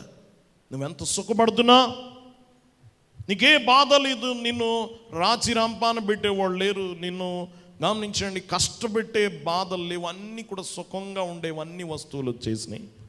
నువ్వెంత సుఖంగా ఉండాలి, ఉండలేదు. దేవుని బిడ్డలారా, కారణం ఏమిటండి? ఉన్నదాన్ని అనుభవించడం రావట్లేదు, లేని వాటి కొరకు ఆశపడుతున్నాడు మనిషి. ఇది ఈ సమస్య. పరిష్కారం ఏంటి? ఇది ప్రాముఖ్యమైంది. మనకు కావాల్సిన సమస్య మనందరికీ ఉంది, మనందరం ఆశించే వాళ్ళమే. గమనించండి, చాలాసార్లు మన మనసు వాటి మీదకి వెళ్ళిపోతూ ఉంటుంది. పెద్ద ఇల్లుని చూసినప్పుడు ఇలాంటిది ఉంటే బాగుండు, నా పిల్లలకి ప్రభు నాకు ఇవ్వలేదు, నా పిల్లలకన్నా ఇలాంటి ఇళ్లల్లో ఉండాలా? నేను తిరగలేదు, ఎలాంటి కారులో నా పిల్లలైనా తిరగాలి. దేవుని బిళ్ళరా, మనం చాలాసార్లు ఇలాంటి ఆశపడుతూ ఉంటాం. దేవుని బిళ్ళరా, నేను ఆకలిగా ఉన్నాను, నా పిల్లలు ఏం చేయకూడదు, ఆకలిగా కొనకూడదు అనుకుంటాం. మనం ఆకలిగా ఉన్నాం, మనం ఆరోగ్యంగా ఉన్నాం, అడిగిందల్లా పనికిమాలని అన్నీ కొనిపెట్టేసిన తర్వాత ఆడ ఆరోగ్యాన్ని ఎవరు పాడు చేస్తున్నారు? మనమే పాడు చేస్తున్నాం కదా.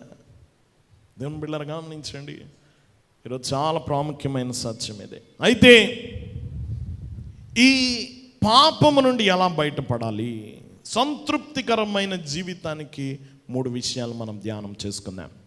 ఈ అత్యాశ లేక పొరుగువానిది ఆశించుడు అనే పాపము నుండి బయటపడే 3 మార్గాలు తెలుసుకుందాం. దేవుని బిళ్ళను గమనించండి. మొదటిగా నీ హృదయాన్ని కాచుకో. చెప్పండి, ఏం చేయాలా? నీ హృదయాన్ని కాచుకో.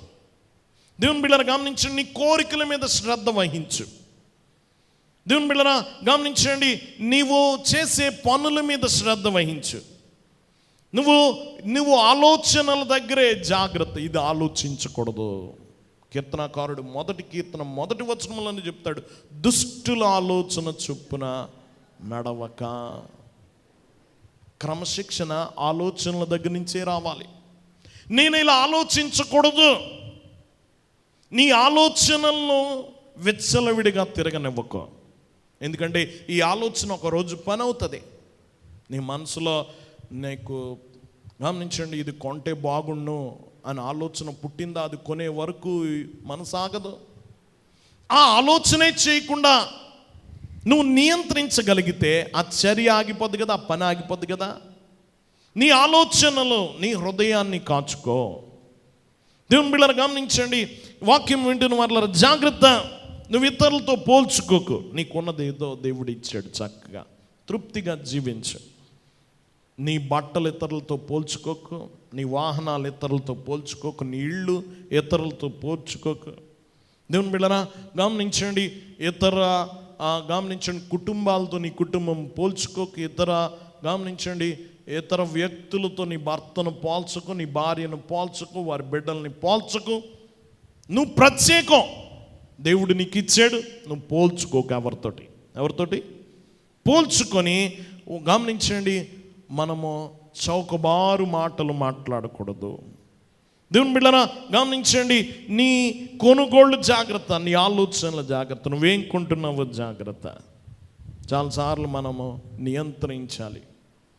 ఇదివరకు మనం చక్కగా మన ఇంట్లో ఏమి లేదో వీచెవరు కొట్టుకెళ్ళి కొనుక్కొచ్చేవాళ్ళం. మనం అలా కొనుక్కోవట్లే. చక్కగా రిలయన్సో మోరో, లేకపోతే చాలామంది మన వాళ్ళు స్టైల్గా ఎక్కడికి వెళ్తారు, డీమార్ట్. అక్కడ వెళ్ళగానే సంచి కాదు, పెద్ద ట్రాలీ ఇస్తాడు. నీకు అవసరమైన 2-3 ఎన్ని కొంటా, దాన్ని నింపేసుకో. నీ అక్కర ప్రకారం నేను కొనిపించట్లే. ఆడి వ్యాపారం వృద్ధి అవడానికి ఏం కావాలో అన్నీ కొనిపిస్తున్నాడు నీతోటి కదా. అక్కడికి వెళ్ళిన తర్వాత ఒక ఆయన అన్నాడు, గమనించండి, అందులోనట ఎప్పుడు సూపర్ మార్కెట్కి కిటికీలు ఉండవు చూడండి అన్నాడు. ఎందుకు ఉండవు తెలుసా? పగలో రాత్రో తెలియకూడదట నీకు, అందులో మునిగిపోవాలి నువ్వు కదా. నువ్వంత కొనుక్కోవాలి. అక్కడ బిల్డింగ్ దగ్గరికి వెళ్ళి వెయిట్ చేసేటప్పుడు కూడా వస్తువులు ఎడతాడు అక్కడ. ఎందుకు? అక్కడ కూడా కొనిపించాలి నీకు. దేవుని బిడ్డలు గమనించండి, గమనించండి, కొనుగోలు దగ్గర మనము గొప్పగా ధనవంతుని ఇంకా ధనవంతుని చేస్తున్నాం కదా. రిలయన్స్కి వెళ్ళాము, ఇప్పటికే ప్రపంచం ఇండియాలో గొప్ప ధనవంతుడైన ఇంకా డబ్బు ఉన్నవాడిని చేస్తున్నాం. పక్కన ఉన్న కిరాణా వాడిని అని అవతలకి వెళ్తున్నాను. నీ కొనుగోళ్ళు నియంత్రణ జాగ్రత్త. ఇక్కడికి వెళ్ళావు అనుకో, నీకేం అవసరం అయ్యే కొనుక్కోండి, అక్కడ నీకు అక్కర్లేని 100 వచ్చేస్తాయి. ఈరోజు వస్తువులు ఎక్కువ, ఇల్లు చిన్నది మంది. చాలామంది ఇళ్లలో లగ్గానే వస్తువులన్నీ మంచాల మీద పెట్టుకుంటారు, మళ్ళీ పడుకునేటప్పుడు వస్తువులన్నీ కింద పెట్టుకుంటారు. అవునా కదా? గమనించిన వస్తువులు ఎక్కువ. అసలు మంచి అందమైన ఇల్లు ఏదో అందంగా ఉంటుంది తెలుసా? ఖాళీగా ఉన్న ఇల్లు కదా. గమనించండి, ఖాళీగా ఉన్న ఇల్లు అందంగా ఉంటుంది. దేవుని బిడ్డలను గమనించండి, ఈరోజు చాలా సమస్య. సాతాను అన్ని చోట్ల ఉచ్చులు నిన్ను పేదవాడిని చేయడానికి పొరుగు వాటిని ఆశించేటట్టు చేయి. నీకు అక్కర్లేని వాటిని ఆశించడానికి సాతాను చాలా ఊర్లొడ్డుతున్నాడు ఇలాంటి వాటి ద్వారా. నువ్వు పోని పడుకొని ఫోన్ చూసావు, అందులో కూడా షాపింగ్ చేస్తున్నాం కదా. నీకు అక్కర్లేనివన్నీ వెతుక్కుంటున్నావు. నాకు అవసరమా లేదా, నీకు అది అక్కరా లేదా అని చూసుకోవట్లేదు. దేవుని బిడ్డలు గమనించండి, పోనీ నీ దగ్గర డబ్బులు లేకపోయినా ఎన్ని రకాల గమనించండి మోసాలున్నాయి ఈరోజు. మీకు క్రెడిట్ కార్డు కావాలా అని ఫోన్ చేసేవాడు ఒకడు.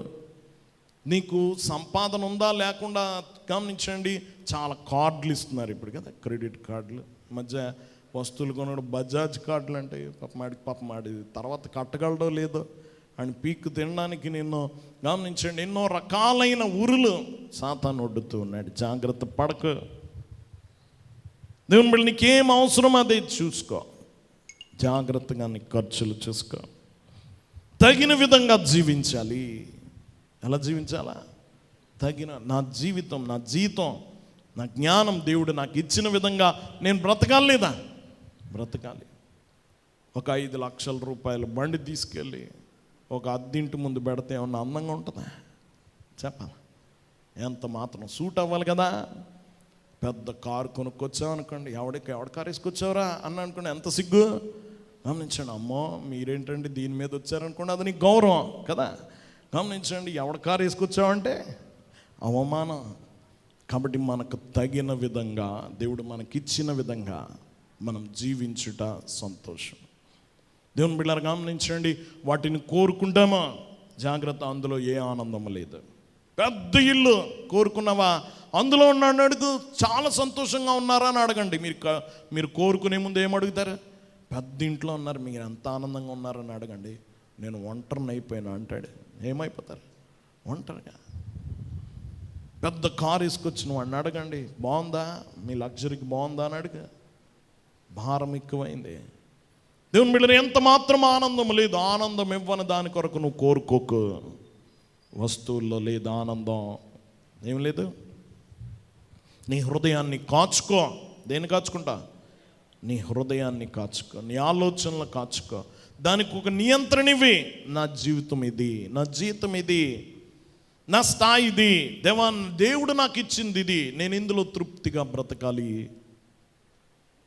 గమనించండి, ఇది చాలా జాగ్రత్తగా గమనించండి. కొన్నిసార్లు వద్దు అని చెప్పడానికి చాలా ధైర్యం కావాలి ఈరోజు కదా. గమనించండి, అది చెప్పడం చాలా కష్టం ఈరోజు. భార్య ఏమండి అది కొనండి అన్నది అనుకోండి, వద్దని చెప్పడానికి ఎంత ధైర్యం ఉండాలి భర్తకే కదా. చాలా ధైర్యం ఉండాలి. బిడ్డలు ఇది కావాలని కోరుకుంటే అది వద్దని చెప్పడానికి ఎంత ధైర్యం ఉండాలా. కానీ చెప్పగలిగిన ధైర్యం ఉండాలి. కొన్నిసార్లు నువ్వు ఆ నియంత్రణ రేఖ నువ్వు గీసుకోవాలని కుదరద్దు. ఇది వద్దు, తర్వాత చూద్దాంలే అన్న బుక్ అయిపోయినట్టే నువ్వు కదా. వద్దు అని చెప్పడం చాలా ప్రాముఖ్యమైంది. దేవుని బిడ్డలారా గమనించండి, ఒక చక్కని ఒక వ్యక్తి ఇలా అన్నాడు. ఏమనంటే, సంతోషకరమైన భార్య భర్తలు ఎవరు తెలుసా? ఏ భర్త అయితే తన భార్యకు ఏ ప్రమాణాలు చేయడో, ఏ ప్రమాణాలు చేయడో, కానీ చేసే ప్రమాణమో తప్పనిసరిగా నిలబెట్టుకునేవాడు. చేసిన ప్రమాణాలు తప్పనిసరిగా నిలబెట్టుకునే భర్త సంతోషంగా ఉంటాడట, కుటుంబం సంతోషంగా ఉంటుంది. గమనించండి, ఎక్కువ మాటలు ఇచ్చేసావా మనము అయిపోతాం. గమనించండి, నీ హృదయాన్ని కాచుకోవడం మొదటిది.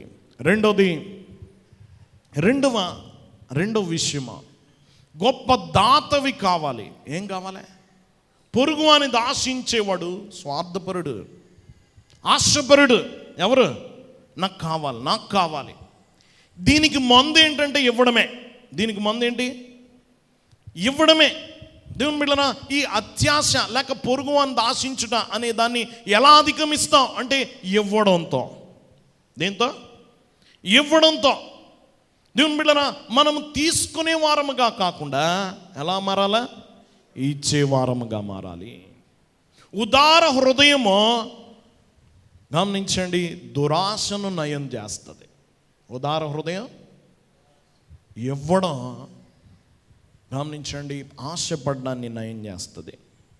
దేవుని బిడ్డలారా, కొన్నిసార్లు ఏది నీకు ముఖ్యమైపోయిందో అది ఇచ్చేయి. చాలా కష్టం కదా. కొన్నిసార్లు కొన్ని మనల్ని గట్టిగా పట్టుకుంటాయి. ఇది లేకుండా నేను ఉండలేను అన్నదాన్ని ఇచ్చేయి. చాలా కష్టం. మనం ఏది ఇచ్చేస్తాం తెలుసా? అది గమనించండి, సెకండ్ హ్యాండ్లో కూడా ఆవిడ కొండంటే ఇస్తాం కదా. గమనించండి, మనం కొన్నిసార్లు మసిగుడ్డుగా కూడా పనికిరాని వస్తువులు ఇతరులకు ఇస్తాం. తినడానికి పనికి రాకుండా అయిపోయే వరకు చూస్తాం, అప్పుడు ఇస్తాం కదా.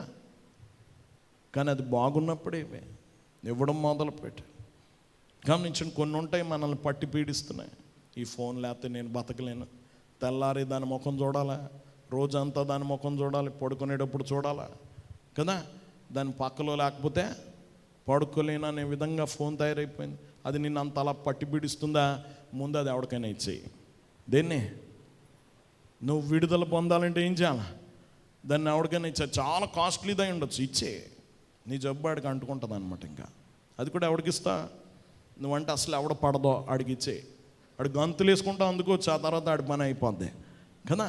గమనించండి, జాగ్రత్త. కొన్ని ఇవ్వడం మొదలు పెట్టాలి. దేవుని బిడ్డలు గమనించండి, నీవు ఇవ్వడం మొదలు పెడితే నువ్వు ఆశించడం అనేది ఆగిపోద్ది. ఆశించడం ఆగిపోద్ది. దేవుని బిడ్డలారా గమనించండి, ఇది చాలా ప్రాముఖ్యమైంది. మనము ఈ గమనించండి, కోరిక లేకపోతే ఆశించడమో అనే క్యాన్సర్ నుంచి బయటపడాలి అంటే ఇవ్వడం అనేది ప్రారంభించాలి. దేవుని బిడ్డలారా, అది ఎప్పుడైతే ప్రారంభిస్తావో, ఒకసారి ఇవ్వడం కాదు, ఎప్పుడు ఇస్తూ ఉండాలి. ఎప్పుడు ఇచ్చేవాడిగా ఉండు. దేవుని బిడ్డలారా, ఇవ్వడంలో గొప్ప ఆనందం ఉంది. పుచ్చుకోవడంలో కాదు. దేంట్లో ఉంది ఆనందం? ఇవ్వడంలో ఉంది. దేవుని బిడ్డలారా గమనించండి, ఇది రెండోది. ఎప్పుడైతే ఇవ్వడం మొదలు పెట్టావో నీ కోరికలు తగ్గిపోతాయి, ఆశించడం తగ్గిపోద్ది, పొరుగు వాని వైపు చూడడం మర్చిపో, ఇంకా ఆగిపోతాం. దేవుని బిడ్డలారా, ఇది రెండవది. మూడోది, కృతజ్ఞతతో కూడిన హృదయము దేవుడు ఇవ్వాలని కోరుకోవాలి. ఏ హృదయం కావాలి నీకు? కృతజ్ఞతతో కూడిన హృదయం. మనము గమనించండి, వాక్యం వింటున్న వాళ్ళరా, మనం కృతజ్ఞతతో కూడిన హృదయంతో పుట్టలేదు. మనం ఎలాంటి హృదయంతో పుట్టామంటే పొందుకోవడం అనే లక్షణంతో పుట్టాం. ఏ లక్షణంతో? పిల్లోడిని కూడా చూడండి, నువ్వేదైనా ఇవ్వు, చక్కగా ఆనందంగా అందుకుంటాడు. తీసుకో, వదులుతాడా అంటే అప్పుడే ఏముంది? నేను పట్టుకోవాలి, ఇవ్వకూడదు. ఇస్తాడా ఎవడైనా? ఆ లక్షణంతో మనం పుట్టలే. అది దేవుడు ఇవ్వాల్సిందే. దాని కొరకు ప్రార్థిస్తే కానీ రాదు ఆ లక్షణం. ఏ మనసు? కృతజ్ఞతతో కూడిన హృదయం. దేవుని బిడ్డలారా గమనించండి, ఇది చాలా ప్రాముఖ్యమైంది. మనము అలాంటి హృదయంతో పుట్టలేదు. మనకి ఎంతసేపు మీకేం కావాలో, మీకేం దేవుడు ఇవ్వాలని అడిగాను అనుకోండి, టక్టక్ల లిస్ట్ రాసేస్తాడు. ప్రభా నాకు ఇది కావాలి, అది కావాలి, అది కావాలి అన్న అంశాలే. దేవుడు ఏమి ఇచ్చాడో దాని కొరకు కృతజ్ఞత చెప్పాలంటే ఎవడైనా వస్తాడా? ఎవరు రారు. కృతజ్ఞత లేదు మన హృదయానికి. మనకి ఇవ్వాల్సిన లెక్క తెలుసు, కానీ ఇచ్చిన దాని లెక్క పెట్టుకోము చాలాసార్లు. కానీ అది దేవుడు ఇవ్వాలని అడగాలి కూడా. దేవుని బిడ్డలారా గమనించండి, వాక్యం వింటున్న వాళ్ళరా, ఇది చాలా ఒక వ్యక్తి ఇలా ప్రార్థన చేసేవాడు. అంటే ఏమనంటే, ప్రభా నాకు చాలా ఇచ్చావు, కృతజ్ఞతతో కూడిన హృదయం ఒక్కటే లేదు, అది కూడా ఇవ్వని ప్రార్థించేవాడట. ఏమని? నాకు చాలా ఇచ్చావు కానీ ఏం లేదు నాలో? కృతజ్ఞతతో కూడిన హృదయం లేదు, అది కూడా ఇవ్వి ప్రభా అని ప్రార్థించేవాడట. మనం ఈ ప్రార్థన ఇప్పుడు చేసుకోవాలి. నాలో ఏం కావాలి? కృతజ్ఞత. ఎప్పుడైతే దేవుడు నాకు ఇచ్చాడు, దేవా నీకు వందనాలని పదే పదే ప్రతి సందర్భంలో చెప్పడం మొదలుపెట్టావా, నీ జీవితం మారిపోద్ది. ఆ పొరుగు వారిది ఆశించం. కృతజ్ఞతతో కూడిన హృదయం ఉన్నవాడు పొరుగు అని దాని కొరకు ఆశపడ్డిక. దేవుని బిడ్డలారా గమనించండి, వాక్యం వింటున్న ప్రభు అన్నాడు, మొదట నా రాజ్యమును నా నీతిని వెతుకు, పెద్ద దొరుకుతాయి అన్నాడు. నా రాజ్యం, నీ దృష్టి దాని మీద పెట్టు, వీటి మీద పెట్టకు. పెడ దృష్టి కాదు, పక్కకు చూడడం కాదు. ప్రభు వైపుకు చూడు, ఆయన ముఖం చూడు, ఆయన మహిమను అపేక్షించు. పైనున్న వాటిని వెతుకు, బలంగా కోరుకో, వాటి కొరకు ఆశపడు, వాటిని వెంటాడు. ప్రభువా నీ రాజ్యం ఇవి. బలమైన కోరిక కాదా? కుడివైపున ఉన్న దొంగదే. నీ రాజ్యం వచ్చినప్పుడు నన్ను జ్ఞాపకం చేసుకో. బలమైన కోరికే, మంచి కోరిక. ఏది దేవుడు కోరుకున్నాడో, దేన్ని ఆశపడమన్నాడో దాన్నే ఆశపడ్డాడు, దాన్నే పొందుకున్నాడు. భూ సంబంధమైన వాటిని కోరుకోవద్దన్నాడు. ఎడం వైపున ఉన్న దొంగ ఏది కోరుకున్నాడు? భూ సంబంధం, నన్ను విడిపించానమన్నాడు. అది ఇవ్వలేదు దేవుడు. దేవుని బిడ్డ నువ్వు ఏది కోరుకోవాలో అది కోరుకో. గమనించి, నీకు హక్కు లేని దాన్ని కోరుకోకు. దేని మీద హక్కు లేదా దాన్ని కోరుకోక. దేవుని బిడ్డలారా, ఈరోజు నీ దృష్టి ప్రభు మీద పెట్టు. గమనించండి, మనం చాలా సంగతులు చెప్పుకున్నాం. ఈ పాపం ఎలాంటిదో మనం చెప్పుకున్నాం. ఒకటిది ఎలాంటి పాపం అంటే అదృశ్య పాపము. ఎలాంటి పాపం? అదృశ్య పాపము. ఇది అన్ని పాపాల లాంటిది కాదు. ఇది దృశ్యం కాదు, దొరకదు చేతికి, అంతరంగ సంబంధమైంది. రెండోది, ఇది అన్ని పాపాలకి మూలం. అన్ని పాపాలకి మూలం. వద్దు అన్న దాని మీదకి వెళ్ళిపోద్ది మనసు. ఇది చేయవద్దు అన్న దానికి వెళ్ళిపోద్ది మనసు. దేవుని బిడ్డలారా, ఇది రెండవది. మూడవదిగా గమనించండి, ఇది ఇంటి దగ్గరే మొదలయ్యే పాపం. ఎక్కడ మొదలవుతుంది? నీ పొరుగువాడి దగ్గర నుంచి. జాగ్రత్తగా నీ నియంత్రణ అక్కడి నుంచే మొదలు పెట్టాలి. నీ మనసును అక్కడే కాచుకో. నా పక్కవాడికి దేవుడు చక్కని కారు ఇచ్చాడు, ప్రభువా నీకు వందనాలని చెప్పు. నాకు ఇవ్వలేదని బాధపడక, నాకు ఇచ్చింది నాకు చాలు, నీ కృప నాకు చాలు, నీ కృప నాకు చాలు. దేవుని బిడ్డలను గమనించండి, ఇదివరకు ఒక ఆవిడ వాగ్దానం తెచ్చింది. ఆవిడ పేరు కృపమ్మ. వాగ్దానం తెచ్చింది అనమాట. వాగ్దానం ఏమొచ్చింది? నా కృప నీకు చాలు. ఏమీ లేదు పాపం, పేదర. ఏమి ఇచ్చేసాడండి నీ దేవుడు? నా కృప నీకు చాలు అన్నాడు అని వచ్చింది. నేను అన్నాను, ఏం అడిగేసావో మరి అన్నా. నా కృప నీకు చాలు అని వాగ్దానం వచ్చినందుకు చాలా బాధపడిపోయింది. నాకేమీ లేదండి, ఏమి ఇచ్చేసాడనండి, నా కృప నీకు చాలని దేవుడు వాగ్దానం చేశాడు అంటాను. మరి నువ్వేం అడిగేసావో దేవుడు ఇచ్చిన వాటితో మనం ఏం చేయాలా? తృప్తి చెందాలి. నీ కృప నాకు చాలు అని చెప్పగలవా? కొన్నేళ్ళకి వెళ్ళినప్పుడు చాలా ఆనందం ఇస్తుంది. మీ అంశాలు ఏంటంటే ఏం చెప్పరా, నాకు దేవుడు అన్నీ ఇచ్చాడండి, నేను సంతోషంగా ఉన్నానండి. పెద్దేళ్లలో ఇలాంటివి చెప్పరా, చిన్నింట్లో చెప్తారు. ఎంత వింత కదా. గమనించండి, తృప్తికరమైన జీవితం దేవుడిచ్చింది ఎక్కువ. దేవుడిచ్చింది నేను చాలాసార్లు చాలామందితో మాట చెప్తూ ఉంటాను. నేను ఏమి చిన్నప్పుడు నేను ఇది చేరాలి, అది వెళ్ళాలి అని పెద్దగా మేము ఆశించలేదు. కానీ ఒకవేళ దేవుడు ఏమైనా ఇస్తే, ఒకవేళ నేనేమన్నా ఆశపడితే అది ఇప్పుడో దాటేసాం. ఇప్పుడు ఇస్తుంది అంత బోనస్ అనమాట. దేవుడు ఏమి ఇస్తున్నాడు? బోనస్. ఇవన్నీ మనం ఆశించింది. నిజంగా మన జీవితాన్ని, ఎవరి జీవితాన్ని వాళ్ళు చూసుకుంటే ఈ స్థాయికి మనం సరిపోమా, ఈ సౌకర్యాలకు మనం సరిపోమా. ఆయన కృపకు మించే అనుభవిస్తున్నాం కదా. గమనించండి, దాన్ని బట్టి మనం ఎలా ఉండాలి? కృతజ్ఞతగా ఉండాలి. దేవుని బిడ్డలారా, నీ పొరుగువాని దగ్గర నుంచే నియంత్రించుకో, నీ ఆలోచనలు నియంత్రించుకో. నాలుగోదిగా గమనించండి, కృతజ్ఞత లేని జీవితంలో నుండి మొలకెత్తుతూ ఉంటాయి. గమనించండి, ఇది చాలా ప్రాముఖ్యమైనది.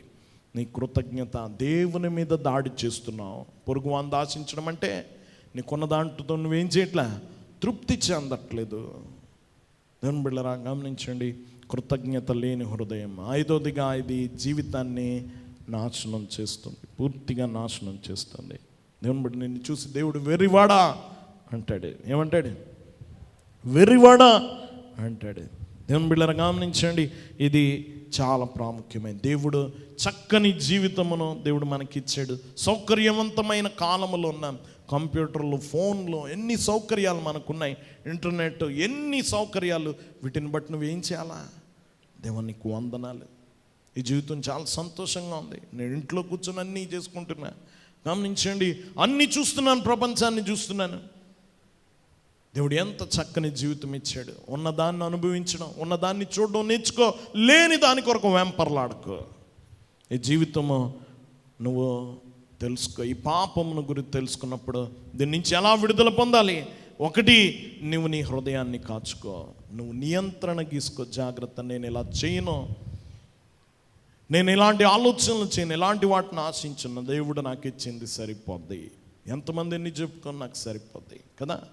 గమనించండి, దేవుడు మీరు చక్కగా భోజనం చేశారు కడుపు నిండా, మీకు ఆ తర్వాత భోజనాలు వచ్చినాయి, కడుపు నిండిపోయిన తర్వాత ఇంకా తింటామా? అయ్యో చాలా విలువైనవి, ఇప్పుడు నేను తిన్నదానికంటే విలువైనది వచ్చింది బిర్యానీ, ఇంకా స్వీట్లు వచ్చినాయి, ఈచి వచ్చినాయి, ఒక క్షణం ముందు వస్తే అంటాం. అంటే ఇప్పుడు ఎందుకు తినకూడదు? నిండిపోయిన తర్వాత ఇంకెందుకు కదా. అలాగే ఉంటుంది. తృప్తిపడు, చక్కగా దేవుడు నాకు ఇచ్చాడు, నాకేమైనా ఇచ్చినా అక్కర్లేదు ప్రభా, నాకు ఇచ్చింది చాలు, ఇంకెక్కువ ఆశించక కాచుకొని జీవితాన్ని, నీ హృదయాన్ని కాచుకో. రెండోదిగా గమనించండి, దాతగా మారు, ఉదారంగా మారు, ఇవ్వడం నేర్చుకో. ఏం చేస్తాం? ఇవ్వడం నేర్చుకో. ఇది పూర్తి విరుద్ధం అన్నమాట. దేవుని బిడ్డలారా గమనించండి, వాక్యం వింటున్న వాళ్ళారా, ఇదిగో నువ్వు గెంటడం మానేసి లాక్కుంటున్నావు అనమాట. నువ్వు ఇవ్వడం మొదలు పెట్టాలి. నువ్వేం చేస్తావు? ఇవ్వాలి. దేవుని బిడ్డలారా, నువ్వు ఇవ్వడం మొదలు పెడితే ఈ సమస్యకు పరిష్కారం దొరుకుద్ది. నువ్వు ఆశించవు ఇంకా. దేవుని బిడ్డలారా, నువ్వైతే లాక్కోవడంలో ఉండిపోతావు, లేకపోతే ఇవ్వడంలో రెండు చేయలేం కదా. నేను ఇక్కడి నుంచి ప్రభు నాకు చాలా ఇచ్చాడు, నాకు చాలా బట్టలు ఎక్కువైపోయినాయి, నేను ఇచ్చేయాలి, మంచి బట్టలు నేను ఇచ్చేయాలనుకున్నాను, ఇంకా నేను కొనుక్కోను కదా. కొనడం ఎందుకు? ఇంకా నాకు ఆల్రెడీ ఎక్కువ ఉన్నాయి, నేను ఇచ్చేస్తున్నప్పుడు కొనను, ఇంకా కోరుకోను. నేను దేవుడు నాకు ఇచ్చిన నగలు చాలు అనుకున్నావా, నువ్వు ఇక మళ్ళీ కొనవు. దేవుని బిడ్డలారా గమనించండి, నువ్వు దాతగా మారితే నువ్వు స్వార్థపరుడుగా ఉండవు, నువ్వు లాక్కువు ఇవ్వడం మొదలు పెడితే. మూడోదిగా కృతజ్ఞతతో కూడిన హృదయము. దేవుణ్ణి అడుగు, దేవుడు నీకు ఇస్తాడు. ఆ కృతజ్ఞత హృదయం కలిగిన వాడు ఎంత మాత్రమో ఆశించడు. కాబట్టి మనము 10 ఆజ్ఞల గురించి ధ్యానం చేసుకున్నాం. ఈ ఆజ్ఞ చాలా ప్రధానమైంది, మనం జాగ్రత్తగా గమనించాలి. 10 ఆజ్ఞలు కూడా మనం ఎప్పటికప్పుడు దీన్ని మనము ధ్యానం చేసుకోవాలి. గమనించండి, వాటి ప్రకారం నడవాలి, దేవుని మనసును ఆనందపరచాలి. అలాంటి ధన్యత ప్రభు మనెల్లరికి అనుగ్రహించును గాక. ఆమేన్. మోకరించుకుందాం. దయనిధి ప్రేమ స్వరూపుడ మహోన్నతుని కొందనాలు. వినవాక్యం మా అందరి జీవితంలో ఫలింపు చేయండి. 10 ఆజ్ఞలు మా ముందు ఉంచారు.